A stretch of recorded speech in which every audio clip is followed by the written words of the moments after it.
Welcome to Man Does Tech, where I solve the problems you didn't even know you had.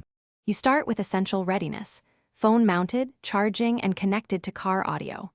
Open Waze and allow location. This ensures accurate GPS and live reports.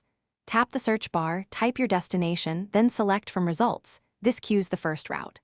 Once done, review alternative routes shown with ETA and reasons. Choose the one that matches your preferences.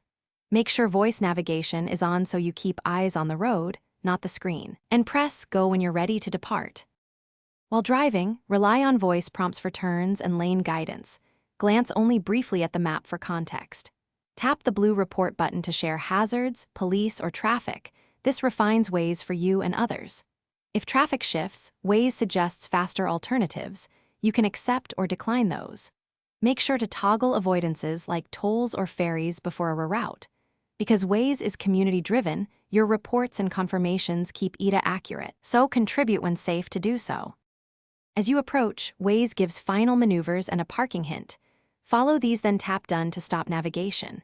If voice guidance cuts out, make sure phone volume is up and audio is routed correctly via Bluetooth or USB. Also check Waze microphone and location permissions.